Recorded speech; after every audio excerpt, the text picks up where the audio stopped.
प्रिय मित्रों, आज हमारे एक और नए वीडियो में आप सभी का एक बार फिर से स्वागत है। प्रिय मित्रों, एक बूढ़ी चिड़िया ने बताया, गरीब व्यक्ति और गरीब क्यों होते जा रहे हैं और अमीर व्यक्ति और अमीर क्यों हो रहे हैं। प्रिय मित्रों, आपसे एक विनम्र निवेदन है। अगर आप हमारे इस वीडियो पर नए हो तो वीडियो को लाइक करके चैनल को सब्सक्राइब करें और हमें सहयोग करें। गांव के एक कोने में एक पुराना बरगद का पेड़ था। उसकी सबसे ऊंची डाल पर एक बूढ़ी चिड़िया रहती थी। उसने जीवन के कई उतार चढ़ाव देखे थे, अनगिनत मौसमों को सहा था और इंसानों को बदलते हुए देखा था। वह सिर्फ एक चिड़िया नहीं थी, बल्कि बुद्धिमान और अनुभवी भी थी। गांव के पशु पक्षी और कभी-कभी इंसान भी उससे सलाह लेने आते थे। एक दिन एक गरीब किसान अपने मैले कुचैले कपड़ों में वहां पहुंचा। उसके चेहरे पर चिंता की लकीरें थीं। उसने सिर झुकाकर बूढ़ी चिड़िया से पूछा, माँ, मैं दिन रात मेहनत करता हूं, फिर भी गरीब ही रहता हूं।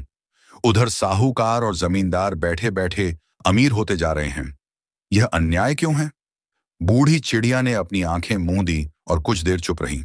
फिर बोली, बेटा, मैं तुझे एक कहानी सुनाती हूं, शायद तुझे जवाब मिल जाए। किसान ध्यान से सुनने लगा। बहुत समय पहले की बात है। एक नदी के किनारे दो दोस्त रहते थे। एक था गरीब मछुआरा और दूसरा था एक धनी व्यापारी। मछुआरा रोज सुबह नदी में जाता, मछलियां पकड़ता और शाम को उन्हें बेचकर अपना गुजारा करता। उसके पास बस उतना ही था जितना दिन भर की मेहनत के बाद मिलता। दूसरी ओर व्यापारी दिन भर बैठकर सोचता कि वह अपने धन को कैसे बढ़ा सकता है। वह नए नए तरीकों से पैसे कमाने के उपाय निकालता और दूसरों से काम करवाकर उनसे लाभ लेता। किसान बीच में बोल पड़ा, लेकिन यह तो अन्याय है। मेहनत मछुआरा कर रहा था, फिर भी वही गरीब रहा और व्यापारी अमीर बनता गया। बूढ़ी चिड़िया मुस्कुराई, यही तो भेद है बेटा। मेहनत से पेट भरता है, लेकिन बुद्धि से भंडार भरता है। अमीर वह नहीं होता जो केवल मेहनत करता है, बल्कि वह जो अपनी मेहनत का सही उपयोग करना जानता है। किसान कुछ सोच में पड़ गया। बूढ़ी चिड़िया ने फिर कहना शुरू किया, अब एक दिन मछुआरे ने नदी में एक बड़ी मछली पकड़ी। वह बहुत खुश हुआ। तभी वहां व्यापारी आया और उसने कहा, यह मछली मुझे दे दो, मैं तुम्हें इसके बदले कुछ सोने के सिक्के दूंगा। मछुआरा पहले तो खुश हुआ, लेकिन फिर उसने सोचा, अगर मैं हर दिन ऐसी ही मछली पकड़ूं तो रोज सोने के सिक्के कमा सकता हूं। उसने व्यापारी का सौदा ठुकरा दिया और मछली को बेचने के बजाय उसे अपने पास रखने का निर्णय लिया। लेकिन अगले ही दिन मछली मर गई और उसकी कोई कीमत नहीं रही। किसान ने धीरे से कहा, तो उसे व्यापारी को मछली बेच देनी चाहिए थी। बूढ़ी चिड़िया ने हौले से सिर हिलाया, नहीं, उसे सोने के सिक्के लेकर उन सिक्कों से और जाल खरीदने चाहिए थे, ताकि वह और ज्यादा मछलियां पकड़ सके। गरीब इसलिए गरीब रह जाता है क्योंकि वह अपने मौके पहचान नहीं पाता, और अमीर इसलिए अमीर बनता जाता है क्योंकि वह अपने हर मौके का सही उपयोग करता है। किसान के माथे पर पसीना आ गया। उसे समझ आ रहा था कि उसके जीवन में भी वह कितनी बार ऐसे मौके गंवा चुका था। लेकिन अभी तो बूढ़ी चिड़िया की कहानी खत्म नहीं हुई थी। किसान के माथे पर पसीना आ गया। उसे समझ आ रहा था कि उसके जीवन में भी वह कितनी बार ऐसे मौके गंवा चुका था। लेकिन अभी तो बूढ़ी चिड़िया की कहानी खत्म नहीं हुई थी। बूढ़ी चिड़िया ने अपनी फड़फड़ाती पंखों को समेटा और आगे कहना शुरू किया, मछुआरे ने अपने जीवन में पहली बार एक बड़ा निर्णय लिया था, लेकिन वह गलत साबित हुआ। बूढ़ी चिड़िया ने धीरे से कहा, तुम्हारी गरीबी तुम्हारी मेहनत की वजह से नहीं, बल्कि उस सोच की वजह से है जो तुम्हारी मेहनत को सीमित कर देती है। किसान अब गहरी सोच में पड़ चुका था, लेकिन उसकी यात्रा अभी खत्म नहीं हुई थी। किसान अब गहरी सोच में पड़ चुका था, लेकिन उसकी यात्रा अभी खत्म नहीं हुई थी। बूढ़ी चिड़िया ने देखा कि किसान की आंखों में बेचैनी थी। वह कुछ समझ चुका था, लेकिन फिर भी उसके मन में संदेह बाकी थे। वह धीरे से बोला, माँ, यह तो कहानी थी, लेकिन हकीकत में क्या ऐसा मुमकिन है? क्या एक गरीब आदमी अपनी हालत बदल सकता है? बूढ़ी चिड़िया हल्की मुस्कान के साथ बोली, अगर तू चाहे तो तुझे मछुआरे की कहानी का दूसरा भाग भी सुना सकती हूं। किसान ने उत्सुकता से सिर हिलाया। जब मछुआरा अपनी मेहनत से धीरे धीरे आगे बढ़ रहा था, तब भी रास्ते आसान नहीं थे। गरीब आदमी जब उठने की कोशिश करता है तो सिर्फ उसकी गरीबी ही नहीं, बल्कि समाज भी उसे नीचे गिराने की कोशिश करता है। मछुआरे के साथ भी यही हुआ। जैसे ही उसके काम ने गति पकड़ी, गांव के बड़े व्यापारी और साहूकारों को उसकी बढ़ती सफलता खटकने लगी।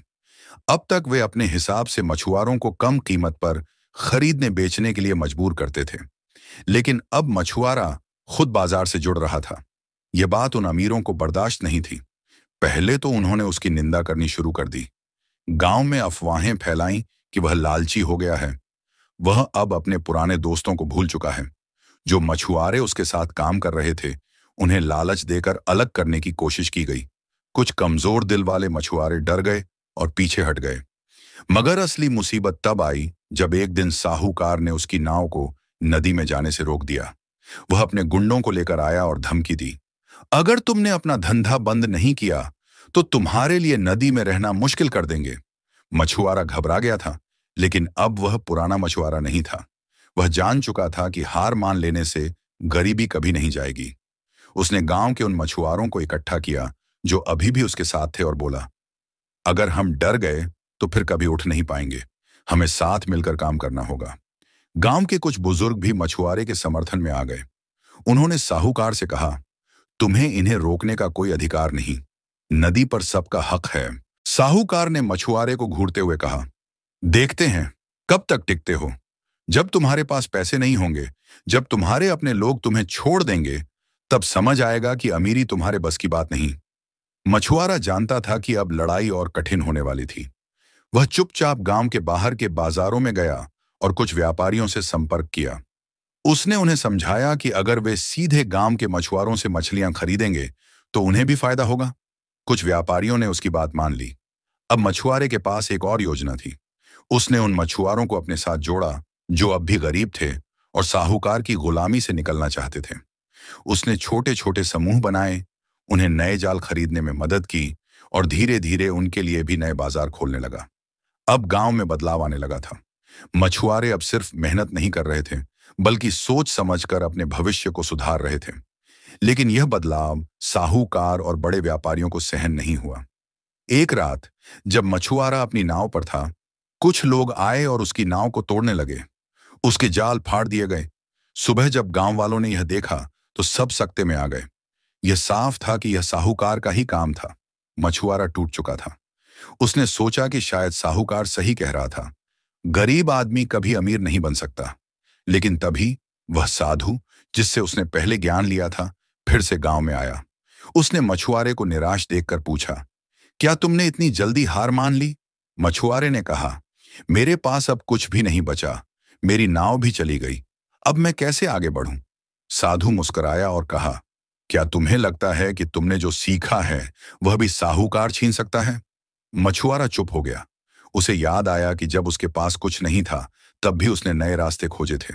उसने सोचा, अगर एक नाव टूट गई तो क्या हुआ?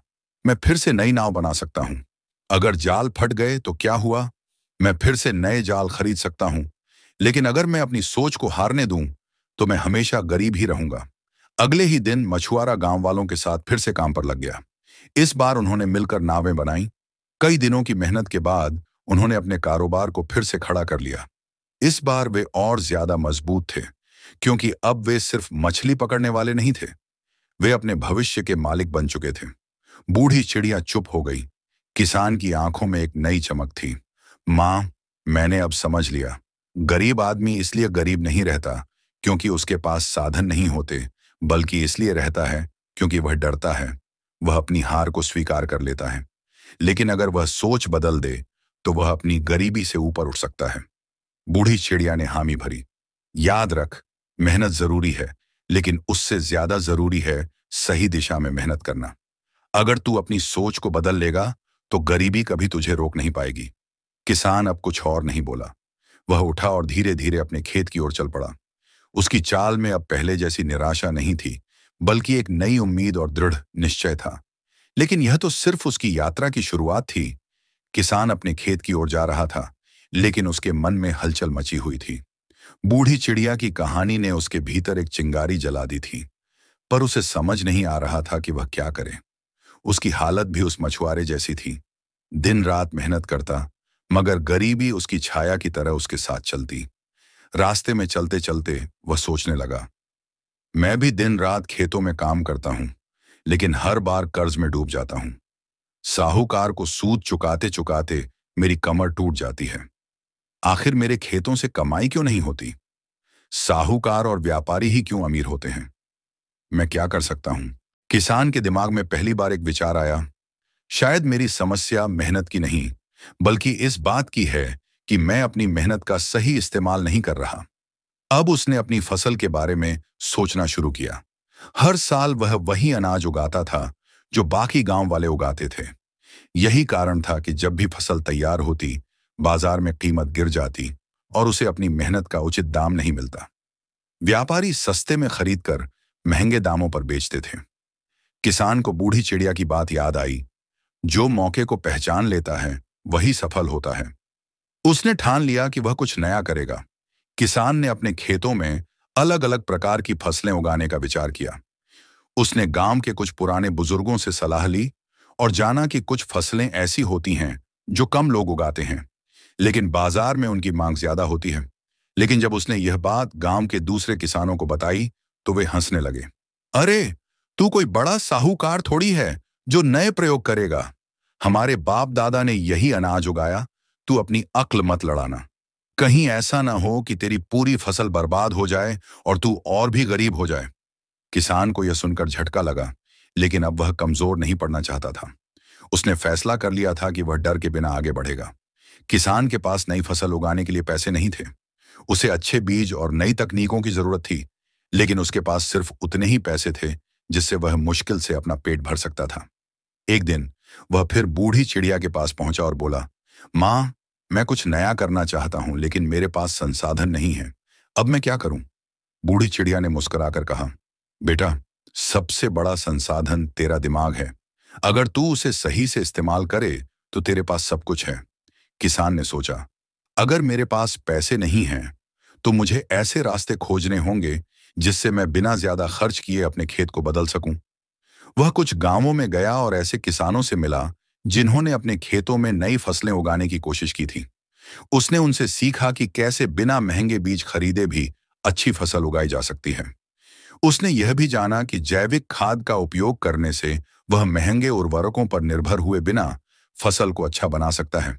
अब उसके पास योजना थी। किसान जब अपने खेत में बदलाव करने लगा तो साहूकार को यह बात पता चली। उसने मन ही मन सोचा, अगर यह किसान सफल हो गया तो बाकी किसान भी इसकी तरह सोचने लगेंगे। फिर हम पर किसी की निर्भरता नहीं रहेगी। हमें इसे रोकना होगा। अब साहूकार और व्यापारी ने किसानों के बीच यह अफवाह फैला दी, यह किसान पागल हो गया है, इसकी फसल खराब हो जाएगी और जो भी इसका साथ देगा वह भी बर्बाद हो जाएगा। कुछ किसानों ने डर के मारे अपने खेतों में कोई बदलाव नहीं किया, लेकिन किसान हिम्मत नहीं हारना चाहता था। फसल के कुछ महीने बीते। अब उसकी मेहनत का परिणाम दिखने लगा था। उसकी फसलें हरी भरी थीं और उनकी गुणवत्ता बाकी किसानों की फसलों से बेहतर थी। लेकिन जैसे ही उसकी फसल कटाई के लिए तैयार हुई, साहूकार ने गांव के व्यापारियों से कह दिया कि वे उसकी फसल नहीं खरीदेंगे। किसान के पास दो रास्ते थे, या तो वह फिर से साहूकार के सामने घुटने टेक दे और अपनी फसल कौड़ियों के भाव बेच दे, या फिर कोई नया रास्ता खोजे। उसने दूसरा रास्ता चुना। किसान ने अपनी फसल को सीधे शहर के बाजार में बेचने का फैसला किया, लेकिन उसके पास फसल ले जाने के लिए बैलगाड़ी नहीं थी। गांव के किसी भी गाड़ीवान ने उसे साहूकार के डर से अपनी गाड़ी देने से मना कर दिया। लेकिन किसान अब हार मानने वाला नहीं था। उसने अपनी फसल को छोटे छोटे बोरों में बांधा और खुद ही शहर जाने का निश्चय किया। कई दिन की कठिन यात्रा के बाद वह शहर पहुंचा और वहां के एक व्यापारी से मिला। शहर के व्यापारी ने उसकी फसल की गुणवत्ता देखी और कहा, यह फसल तो बहुत बढ़िया है। ये गांव में बेची जाने वाली फसल से कई गुना अच्छी है। मैं इसे अच्छे दाम में खरीदूंगा। किसान की आंखों में खुशी के आंसू आ गए। उसने पहली बार अपनी मेहनत का असली फल चखा था। जब किसान गांव लौटा तो उसने देखा कि बाकी किसान अभी भी उसी पुराने डर में जी रहे थे। लेकिन जब उन्हें पता चला कि किसान ने अपनी फसल शहर में बेची और पहले से कई गुना ज्यादा मुनाफा कमाया, तो वे चौंक गए। अब धीरे धीरे दूसरे किसान भी उसकी तरफ आने लगे। उन्होंने कहा, भाई, हमें भी सिखा कि तूने यह कैसे किया।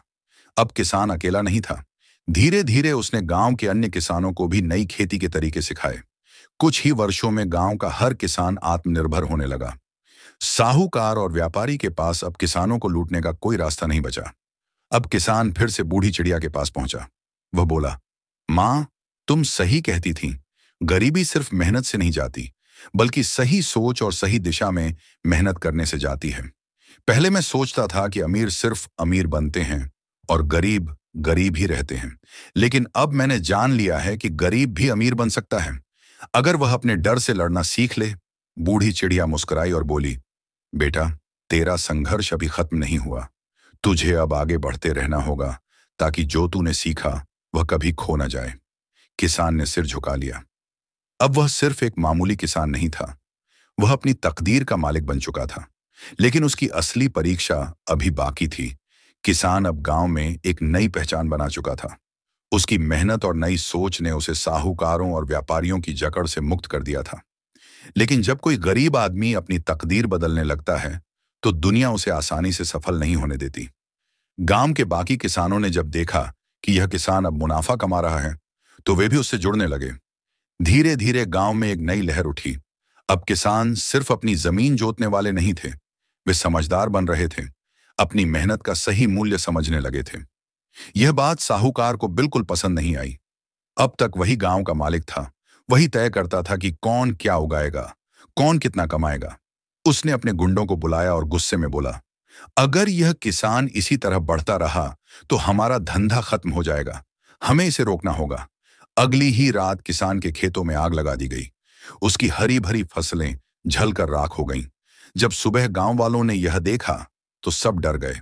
अगर हम भी इस किसान की तरह कुछ नया करने की कोशिश करेंगे तो हमारे साथ भी यही होगा। गांव में अफवाहें फैलने लगी। किसान ने अपनी किस्मत से छेड़छाड़ की थी, इसलिए यह सब हुआ। हमें अपनी पुरानी रीति रिवाजों से नहीं हटना चाहिए, वरना सबका नुकसान होगा। किसान ने अपने जलते हुए खेतों को देखा, लेकिन उसकी आंखों में आंसू नहीं थे।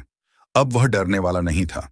उसने अपने साथ जुड़े किसानों से कहा, अगर हम आज हार गए तो हमेशा हारते रहेंगे, हम फिर से शुरुआत करेंगे। लेकिन यह कहना आसान था, करना मुश्किल। किसान जैसे तैसे अपनी बची खुची फसल लेकर शहर पहुंचा। लेकिन इस बार व्यापारी ने उससे कहा, मुझे अब तेरी फसल नहीं खरीदनी। साहूकार ने हमसे कह दिया है कि जो तुझसे सौदा करेगा उसका नुकसान होगा। अब किसान के पास कोई खरीदार नहीं था। उसकी फसल धीरे धीरे खराब होने लगी। गांव में लौटने पर साहूकार ने उसे ताना मारा, देख लिया, गरीब आदमी जितना भी ऊपर उठने की कोशिश करे, उसे नीचे गिरा दिया जाता है। किसान के कुछ साथी डर गए। कुछ ने फिर से साहूकार के सामने झुकने का फैसला किया। लेकिन किसान अब झुकने के लिए तैयार नहीं था। किसान ने सोचा, अगर व्यापारी मेरी फसल नहीं खरीदेंगे तो मैं खुद ग्राहक ढूंढूंगा। इस बार वह शहर में उन लोगों से मिला जो सीधे अनाज खरीदते थे। ढाबे वाले, छोटे होटल वाले, घरों में राशन खरीदने वाले। उसने उनसे कहा, अगर तुम व्यापारी से अनाज खरीदते हो तो वह तुम्हें महंगे दामों पर देता है। मैं तुम्हें सीधे खेतों से अनाज दूंगा, बिना किसी बिचौलिए के, और तुम्हें सस्ता पड़ेगा। धीरे धीरे लोगों को उसकी बात समझ में आने लगी। अब किसान बिना व्यापारियों के ही अपनी फसल बेचने लगा। गांव के दूसरे किसान भी उसकी तरफ लौटने लगे। जब साहूकार ने देखा कि उसकी सारी चालें नाकाम हो गईं, तो उसने आखिरी दांव खेला। उसने गांव के प्रधान को अपने साथ मिला लिया और पंचायत बुलाई। प्रधान ने किसानों से कहा, गांव में जो भी बदलाव हो रहा है वह ठीक नहीं है। हमारे बाप दादाओं ने जो किया वही करना चाहिए। जो नए तरीके अपनाएगा उसे गांव से निकाल दिया जाएगा। अब किसान की परीक्षा थी।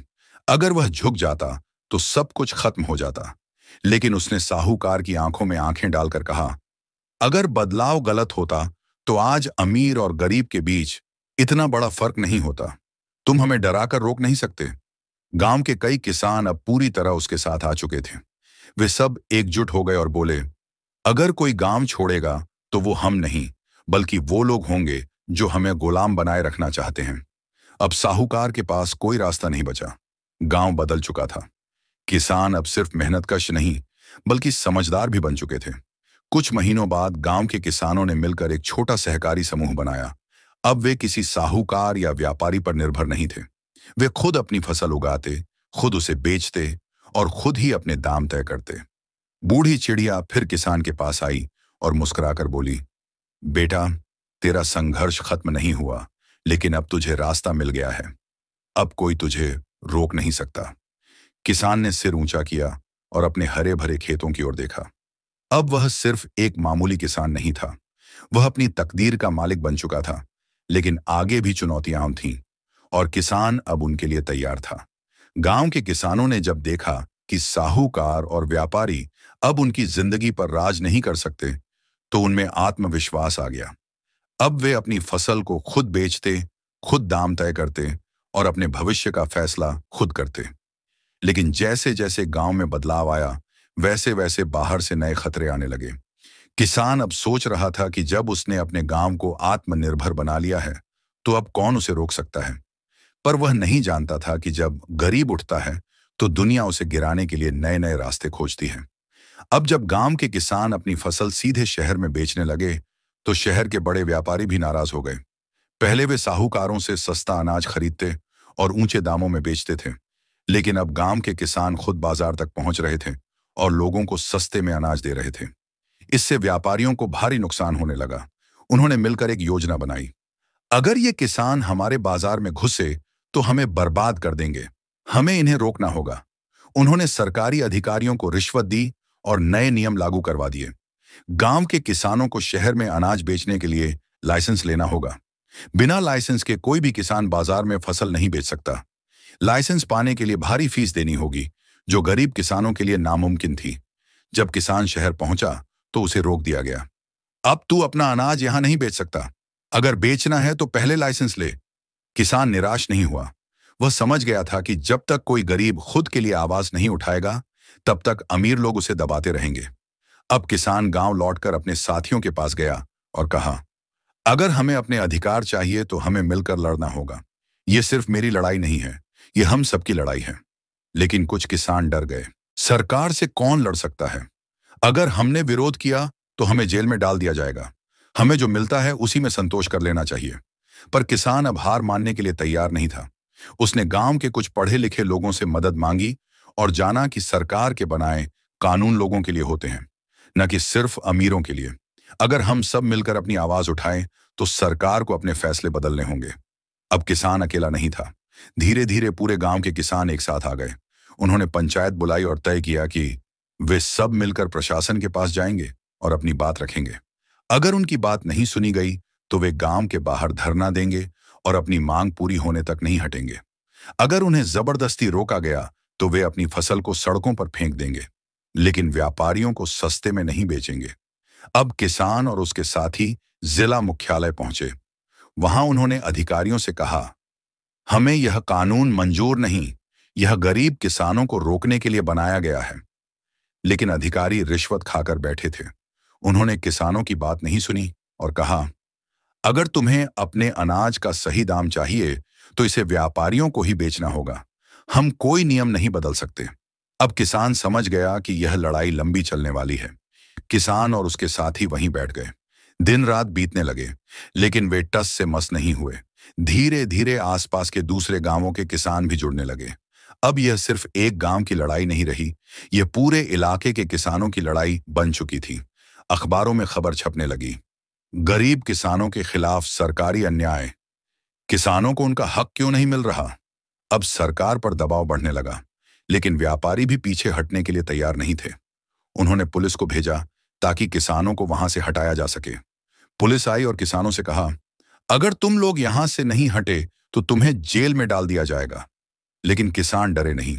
उन्होंने जवाब दिया, अगर जेल में डालना है तो डाल दो, लेकिन हम अपने हक के बिना यहां से नहीं हटेंगे। अब सरकार को समझ में आ गया कि अगर यह लड़ाई और बढ़ी, तो पूरे देश में किसान उठ खड़े होंगे। आखिरकार सरकार को झुकना पड़ा। उन्होंने नया आदेश जारी किया। अब किसानों को अनाज बेचने के लिए किसी लाइसेंस की जरूरत नहीं होगी। वे सीधे उपभोक्ताओं को अनाज बेच सकते हैं। ये जीत पूरे गांव की जीत थी। किसान और उसके साथी खुशी से झूम उठे। अब गांव के किसान समझ गए थे कि अगर वे एकजुट हों, तो कोई भी ताकत उन्हें रोक नहीं सकती। उन्होंने गांव में अपना खुद का सहकारी बाजार खोला, जहां वे बिना किसी बिचौलिए के अनाज बेच सकते थे। बूढ़ी चिड़िया फिर किसान के पास आई और बोली, बेटा, यह जीत तेरी मेहनत की वजह से मिली है, लेकिन याद रख, यह दुनिया इतनी आसान नहीं। आगे भी नई चुनौतियां आएंगी। तुझे हमेशा तैयार रहना होगा। किसान मुस्कुराया और बोला, अब मैं डरता नहीं मां। अब मैं जान चुका हूं कि अगर इंसान सच्चाई और मेहनत के साथ आगे बढ़े, तो उसे कोई नहीं रोक सकता। लेकिन यह कहानी यहीं खत्म नहीं होती। आगे किसान को और भी बड़ी चुनौतियों का सामना करना था। गांव के किसानों ने सरकार और व्यापारियों की साजिश को हराकर अपनी पहली जीत हासिल कर ली थी। अब वे बिना किसी बिचौलिए के अपने अनाज को बेच सकते थे। लेकिन जैसे जैसे गांव की प्रगति बढ़ी, वैसे वैसे नए दुश्मन पैदा होने लगे। पहले गांव पर साहूकारों का राज था, फिर व्यापारियों ने किसानों का शोषण किया, और अब जब किसानों ने खुद की मंडी बना ली, तो एक और नई ताकत उनके खिलाफ खड़ी हो गई। बड़ी कंपनियां। शहर के बड़े व्यापारी अब एक और चाल चल चुके थे। उन्होंने सरकार से मिलकर नई योजना बनाई। अब शहर में अनाज बेचने के लिए बड़ी कंपनियां आ गईं। कंपनियों ने बाजार में किसानों से भी कम दाम में अनाज बेचना शुरू कर दिया। लोगों को लगा कि अगर उन्हें सस्ता अनाज मिल रहा है, तो किसान से क्यों खरीदें। धीरे धीरे किसान की फसल बिकनी कम हो गई। लोग उसकी मंडी से मुंह मोड़ने लगे। गांव के किसान परेशान हो गए। हमने इतनी मेहनत से मंडी बनाई थी, अब यह भी छिन जाएगी। अगर लोग इन कंपनियों से खरीदेंगे, तो हमारी फसल बेकार हो जाएगी। किसान को समझ में आ गया कि यह सिर्फ एक नई साजिश है। कंपनियां पहले सस्ता बेचकर उन्हें बर्बाद करेंगी, और जब गांव के किसान पूरी तरह टूट जाएंगे, तो यही कंपनियां दाम बढ़ा देंगी। अब कंपनियों ने सरकार से मिलकर एक और बड़ा फैसला करवाया। उन्होंने कहा, गांव की जमीन बंजर होती जा रही है, इसलिए हमें यह जमीन लेनी चाहिए ताकि बड़े स्तर पर खेती की जा सके। सरकार ने यह प्रस्ताव पास कर दिया। अब किसानों से कहा गया कि अगर वे अपनी जमीन बेच देंगे, तो उन्हें मोटी रकम मिलेगी। कुछ गरीब किसानों को यह लालच अच्छा लगा। अगर हमें इतना पैसा मिल रहा है, तो क्यों ना जमीन बेच दें। पर किसान जानता था कि यह एक और चाल है। उसने गांव वालों को समझाया, अगर आज हमने जमीन बेच दी, तो कल हम अपने ही खेतों में मजदूर बनकर काम करेंगे। लेकिन कुछ किसानों ने उसकी बात नहीं मानी। उन्होंने जमीन बेच दी और कुछ दिनों तक पैसे का मजा लिया। लेकिन जब पैसा खत्म होने लगा, तो वे बेरोजगार हो गए। अब उन्हें अपनी ही जमीन पर मजदूर की तरह काम करना पड़ रहा था। अब गांव में दो गुट बन चुके थे। एक तरफ वे किसान थे, जो अपनी जमीन बचाने के लिए लड़ रहे थे। दूसरी तरफ वे लोग थे, जो कंपनियों के साथ मिल चुके थे और अपनी जमीन बेचकर आराम से रहना चाहते थे। गांव में झगड़े होने लगे। कुछ किसानों ने किसान को गद्दार कहना शुरू कर दिया। अगर तू विरोध नहीं करता, तो हम भी पैसा कमा सकते थे। लेकिन किसान जानता था कि यह सिर्फ एक जाल है। अगर एक बार जमीन चली गई, तो फिर गरीब कभी उठ नहीं पाएगा। अब किसान ने गांव के समझदार लोगों को इकट्ठा किया। हमें फिर से एकजुट होना होगा। अगर हम हार गए, तो हमारी आने वाली पीढ़ियां गुलाम बन जाएंगी। इस बार किसान ने सिर्फ अपने गांव में नहीं, बल्कि आसपास के गांवों में भी जाकर लोगों को समझाया। धीरे धीरे आंदोलन बड़ा होने लगा।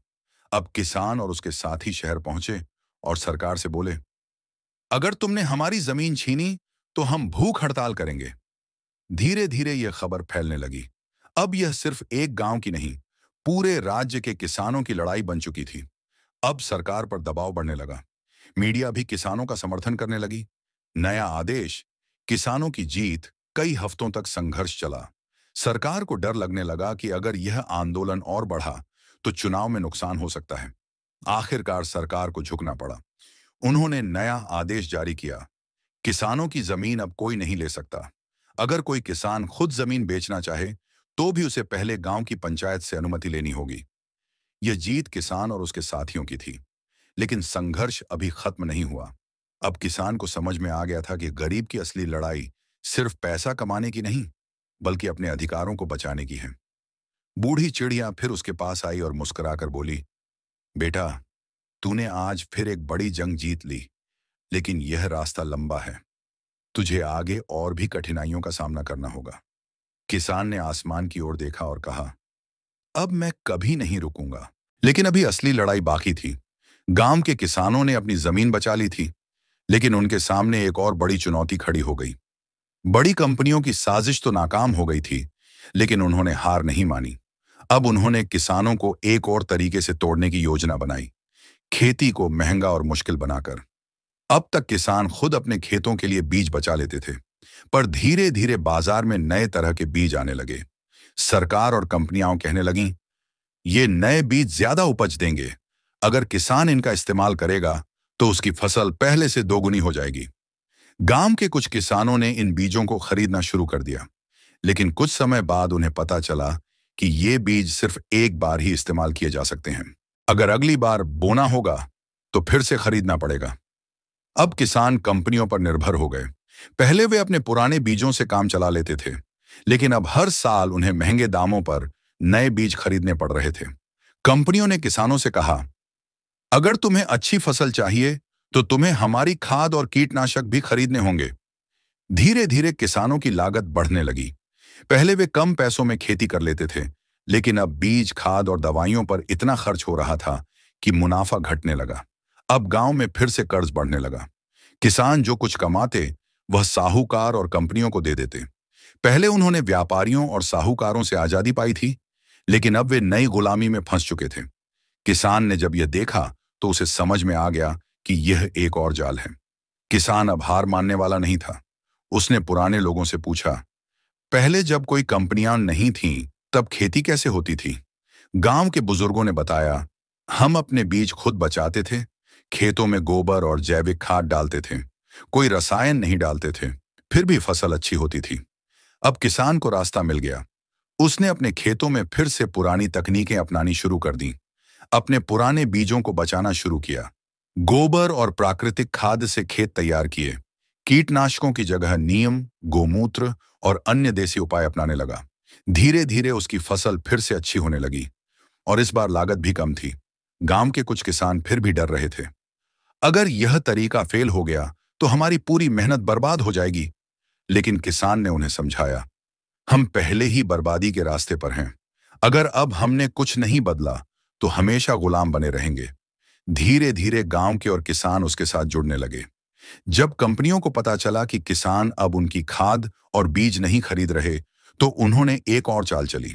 अब अखबारों और टीवी पर खबरें आने लगीं, देश में नई बीमारी फैल रही है, अगर किसान प्राकृतिक खेती करेंगे तो फसलें बर्बाद हो जाएंगी। सरकार ने भी एक आदेश जारी किया, जो किसान जैविक खेती करेगा उसे कोई मुआवजा नहीं मिलेगा। गांव में फिर से डर फैल गया। कई किसानों ने सोचा कि कहीं यह सच तो नहीं, लेकिन किसान अब समझदार हो चुका था। उसने कहा, अगर ये कंपनियां सच बोल रही होती तो खुद उनके मालिक जैविक खाना क्यों खाते? उसने गांव वालों को शहर के अमीर इलाकों में जाकर दिखाया कि वहां के लोग जैविक खाना खाते थे, लेकिन किसानों को रसायनों वाला खाना खिलाया जाता था। अब गांव के किसानों को सच्चाई समझ में आ गई। अब किसान खुद बाजार बनाएगा। अब किसान ने तय किया कि वह कंपनियों पर निर्भर नहीं रहेगा। उसने गांव में ही एक नई योजना शुरू की। गांव के सभी किसानों ने मिलकर एक सहकारी मंडी बनाई। उन्होंने सीधे शहर के लोगों को जैविक अनाज बेचने का फैसला किया। वे उन लोगों से जुड़े जो शुद्ध और स्वस्थ अनाज खाना चाहते थे। धीरे धीरे उनकी फसल की मांग बढ़ने लगी। अब वे बिना किसी बिचौलिए के सीधे ग्राहकों तक पहुंचे लगे। बूढ़ी चिड़िया फिर किसान के पास आई और बोली, बेटा, तुझे अब असली ताकत मिल गई है। जब तक तेरे पास ज्ञान है, तुझे कोई नहीं हरा सकता। किसान मुस्कुराया और बोला, अब हमें कोई नहीं हरा सकता। हम अब सिर्फ मेहनतकश किसान नहीं, बल्कि अपने भाग्य के मालिक हैं। लेकिन यह संघर्ष अभी खत्म नहीं हुआ था। अब किसान और उसके साथी आत्मनिर्भर बन चुके थे। उन्होंने जैविक खेती को अपनाया, सहकारी मंडी बनाई और बिना किसी बिचौलिए के अपने उत्पाद बेचने लगे। लेकिन जैसे जैसे उनकी सफलता बढ़ी, वैसे वैसे उनके दुश्मन भी बढ़ते गए। बड़ी कंपनियां और भ्रष्ट अधिकारी अब यह समझ चुके थे कि किसानों को सीधे हराना मुश्किल है। इसीलिए उन्होंने एक और चाल चली, कानूनी फंदे का जाल। एक दिन गांव में सरकारी अधिकारी आए और किसानों को एक नया आदेश सुनाया। जो किसान जैविक खेती कर रहे हैं, उन्हें सरकार से प्रमाण पत्र लेना होगा। बिना प्रमाण पत्र के कोई भी किसान अपने उत्पाद नहीं बेच सकता। अब किसान और उसके साथी परेशान हो गए। ये नया नियम कहां से आ गया? हमें पहले तो इसकी कोई जरूरत नहीं थी। अधिकारियों ने समझाया, यह नियम उपभोक्ताओं की सुरक्षा के लिए बनाया गया है, ताकि वे यह जान सकें कि जो उत्पाद वे खरीद रहे हैं वह सच में जैविक है या नहीं। लेकिन सच्चाई यह थी कि इस प्रमाण पत्र को पाने के लिए किसानों को हजारों रुपए की फीस देनी पड़ रही थी। जो किसान पहले ही कंपनियों के जाल से निकलकर संघर्ष कर रहे थे, उनके पास इतना पैसा नहीं था कि वे इन कागजी झमेलों में पड़ सकें। अब किसान ने तय किया कि वह इस अन्याय को स्वीकार नहीं करेगा। उसने अपने साथियों से कहा, हमने अपनी जमीन बचाई, हमने अपनी मंडी बनाई, हमने बिना किसी की मदद के जैविक खेती शुरू की। अब ये लोग हमें कागज के नाम पर रोकना चाहते हैं। गांव के कई किसान डर गए। अगर हमने प्रमाण पत्र नहीं लिया तो हम बाजार में नहीं बेच पाएंगे। लेकिन किसान को समझ में आ गया था कि यह हम एक और षड्यंत्र है।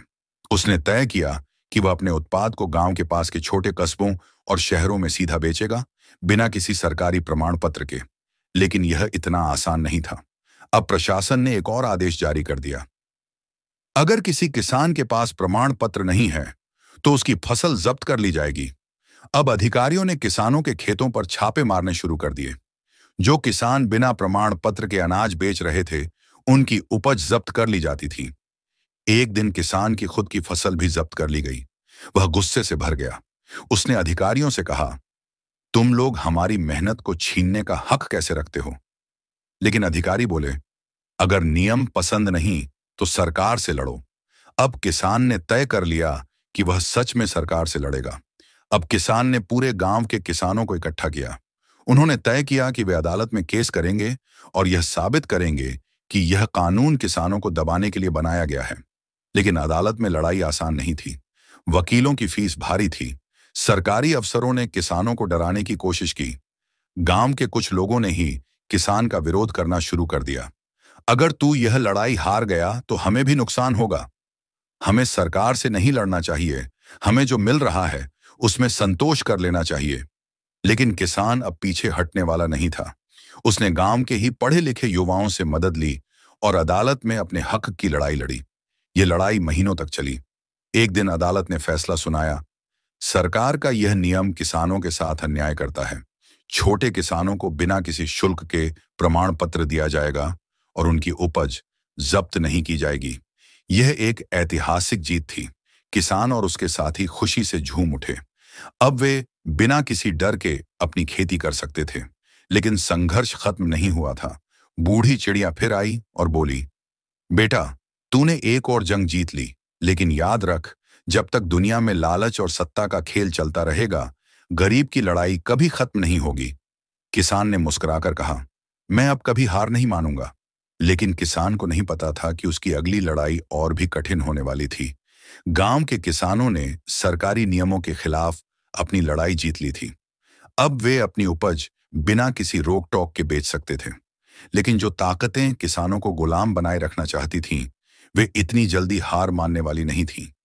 इस बार उन्होंने किसानों पर सीधा हमला करने के बजाय एक और नई चाल चली, गांव को बांटने की साजिश। शहर में बैठे बड़े व्यापारियों और कंपनियों के मालिकों ने देखा कि किसान अब आत्मनिर्भर हो रहे हैं। उन्होंने सरकारी अफसरों से मिलकर एक गुप्त योजना बनाई। अगर हम किसानों को सीधा नहीं हरा सकते तो हमें उन्हें आपस में लड़ाना होगा। अब गांव में अफवाहें फैलनी शुरू हो गईं। कुछ किसान सरकार के साथ मिल गए हैं। वे गुप्त रूप से कंपनियों के लिए काम कर रहे हैं। जो लोग जैविक खेती कर रहे हैं, वे दूसरों को नुकसान पहुंचा रहे हैं। किसान खुद अपने लोगों को लूट रहे हैं। धीरे धीरे गांव में दो गुट बनने लगे।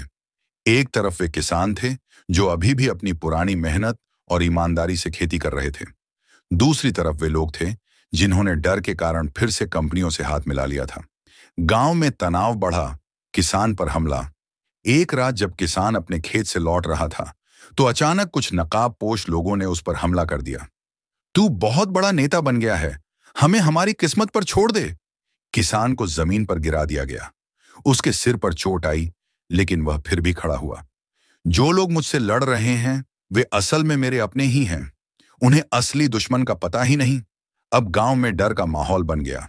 कई किसानों ने खेती छोड़ दी और शहरों में मजदूरी करने चले गए। जो किसान बच गए थे वे अब भी डटे हुए थे, लेकिन उनकी संख्या कम होती जा रही थी।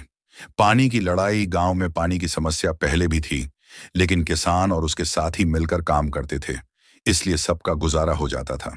लेकिन अब जब गांव में आपसी फूट बढ़ गई थी तो सरकार ने एक और चाल चली। अब से हर किसान को अपने खेत के लिए अलग अलग पानी की सुविधा लेनी होगी। जो ज्यादा पैसे देगा उसे ज्यादा पानी मिलेगा। गांव में हड़कंप मच गया।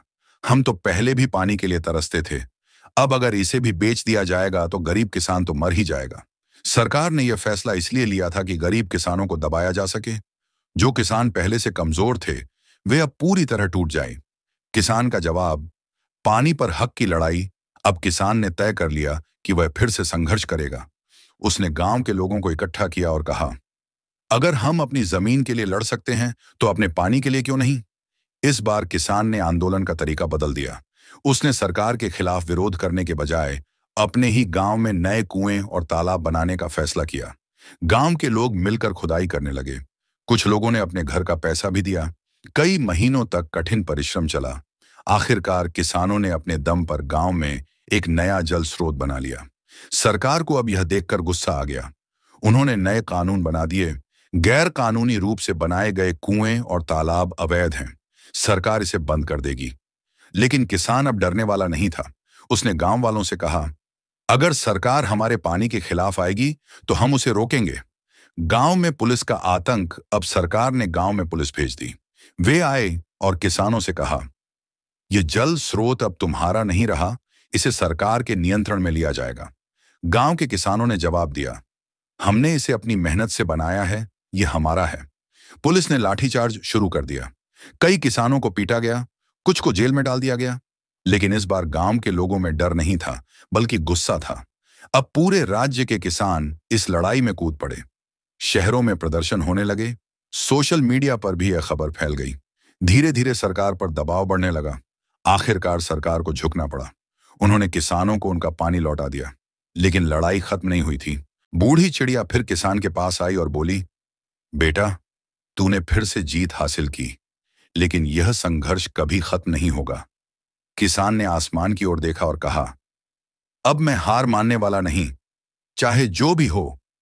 लेकिन उसे यह पता नहीं था कि अगली चुनौती उससे कहीं ज्यादा खतरनाक थी। एक नया युग शुरू होता है। किसान की संघर्ष की कहानी अब पूरी तरह से गांव और आसपास के इलाकों में एक प्रेरणा बन चुकी थी।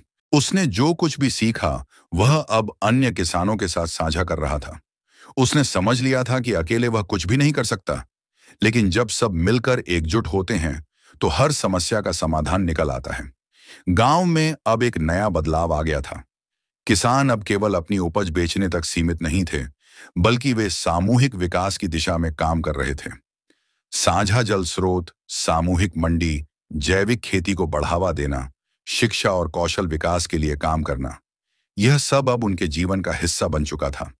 उन्होंने अपनी पुरानी परंपराओं और ज्ञान को बचाते हुए साथ ही साथ नई विधियों को अपनाया। यह सामूहिक शक्ति ही थी जो उन्हें हर परेशानी से बाहर निकाल रही थी।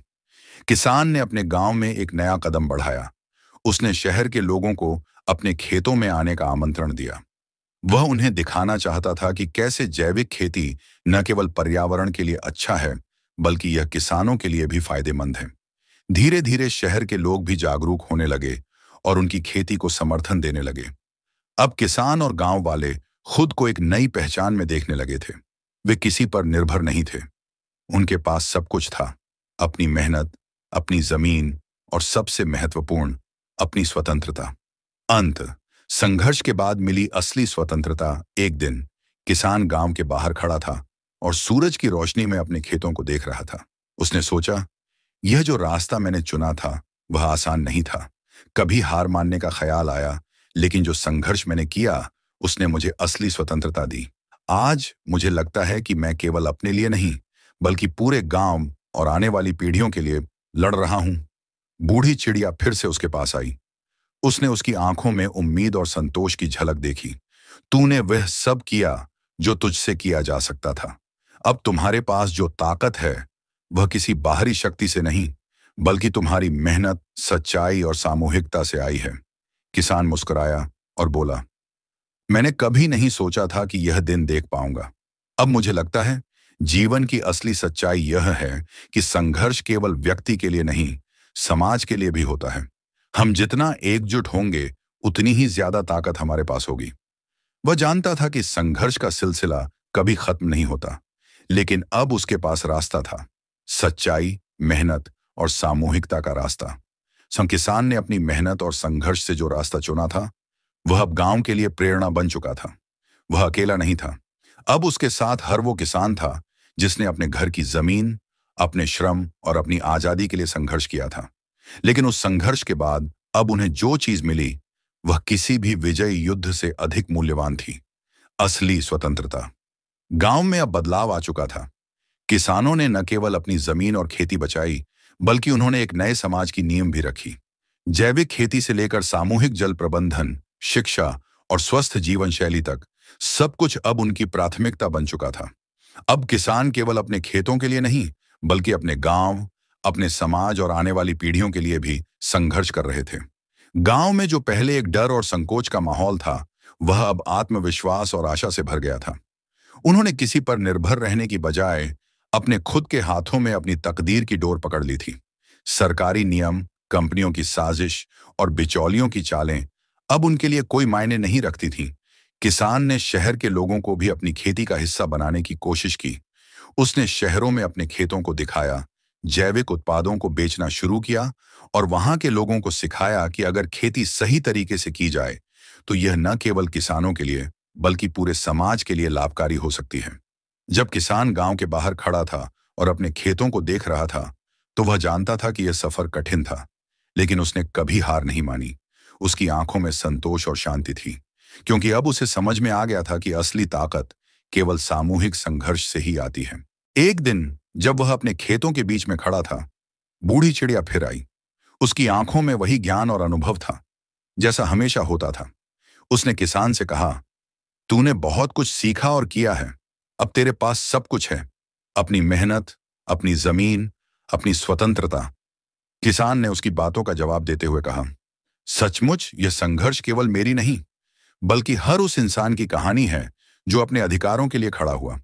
हम जितने अधिक एकजुट होंगे, उतनी ही ज्यादा ताकत हमारे पास होगी। अब किसान जानता था कि असली स्वतंत्रता सिर्फ अपनी जमीन और खेतों में नहीं, बल्कि अपने समाज की भलाई और साझा प्रयासों में भी है। उसने जो किया वह सिर्फ अपने लिए नहीं था, बल्कि आने वाली पीढ़ियों के लिए था। यहां तक कि उसकी कहानी अब गांव के छोटे छोटे बच्चों को सुनाई जाती थी। वे उससे प्रेरित होते थे, जानते थे कि अगर संघर्ष किया जाए तो दुनिया बदल सकती है। किसान और उसके साथी अब अपने जीवन के हर पहलू में स्वतंत्र थे, सिर्फ अपनी जमीन से नहीं, बल्कि अपने मन और आत्मा से भी। अब किसान मुस्कुराया और कहा, हमने अपनी जमीन बचाई, अपने अधिकारों की रक्षा की और सबसे महत्वपूर्ण बात, हम अपने जीवन की दिशा को नियंत्रित करने में सक्षम हो गए। अब यह संघर्ष पूरी तरह से खत्म हो गया है।